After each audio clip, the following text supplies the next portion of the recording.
Oke, hari ini kita akan bedah tuntas salah satu saham teknologi yang lagi panas banget dibicarakan, PT ITSEC Asia, dengan kode saham CYBR. Banyak yang ngomongin, tapi pertanyaannya, hype-nya ini beneran ada isinya atau cuma angin surga?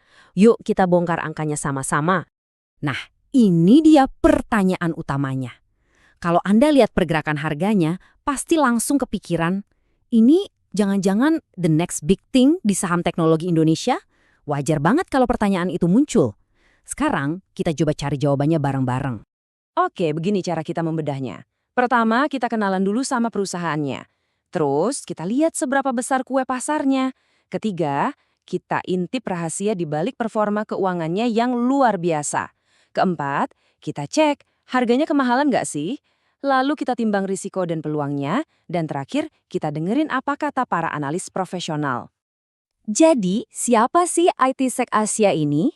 Gampangnya, mereka ini jagoan cybersecurity.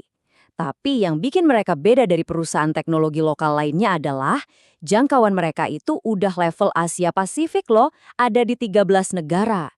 Ini penting karena artinya bisnis mereka itu scalable, bisa tumbuh besar. Nih, rangkuman singkatnya.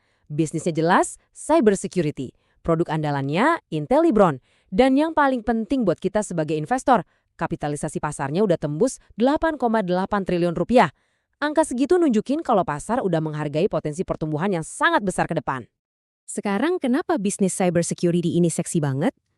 Nah, kita harus lihat medan perangnya. Kenapa layanan kayak yang ditawarin CBR ini jadi kebutuhan yang super mendesak saat ini? Lihat angka ini.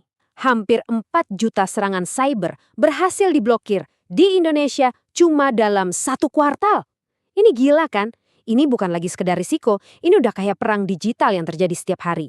Nah, disinilah permintaan untuk tentara siber seperti CBK SIBR muncul. Dan para petinggi perusahaannya sendiri sadar betul soal ini. Bagi mereka, semua ancaman siber ini, ya itu bukan cuma masalah, tapi justru peluang bisnis raksasa. Inilah inti dari cerita investasi di saham CYBR. Oke, peluangnya ada, gede banget. Tapi gimana cara CMBR mengubah peluang itu jadi duit? Nah, disinilah letak kejeniusan mereka. Ada satu langkah strategis yang mengubah segalanya. Mereka banting setir ke bisnis software. Coba dia lihat angkanya. Ini gokil. Semester pertama 2025. Pendapatan naik 2 kali lipat lebih. Tapi, lihat laba kotornya. Meledak lebih dari 300%.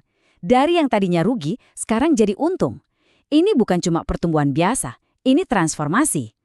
Kok bisa? Jawabannya ada di sini. Lihat pergeseran kontribusi pendapatannya.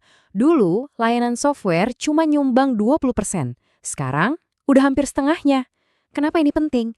Karena margin dari software itu tebel banget.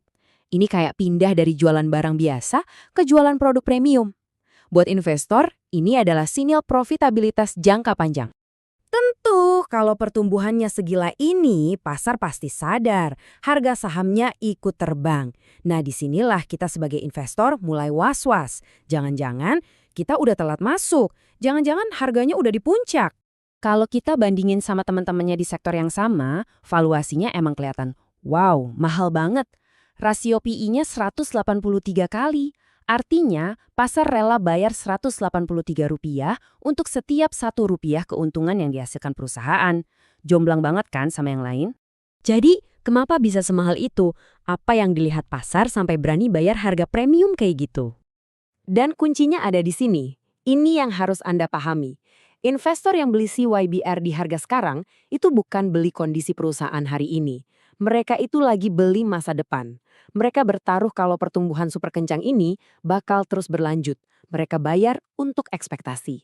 Oke, kalau kita bicara soal ekspektasi setinggi langit, kita juga harus fair. Ada dua sisi mata uang.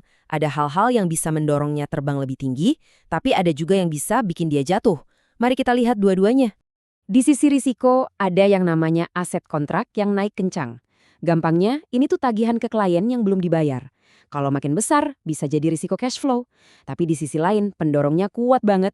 Ada peraturan pemerintah baru soal perlindungan data pribadi, yang artinya semua perusahaan besar dipaksa beli layanan keamanan siber. Ini namanya angin dari belakang yang super kencang. Nah, setelah kita timbang-timbang sendiri, Sekarang coba kita lihat dari kacamata para profesional. Apa kata para analis yang kerjaannya memang menganalisis saham ini setiap hari?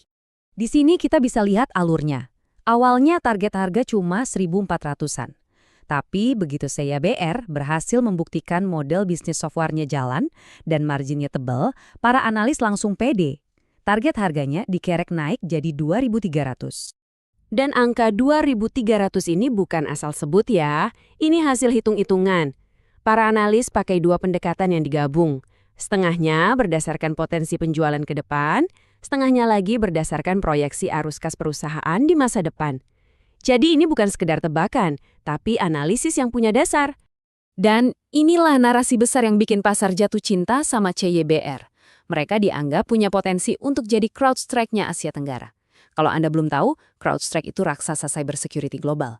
Jadi bisa Anda bayangkan kan seberapa besar ekspektasi yang disematkan ke CYBR. Nah, kita sampai di kesimpulan.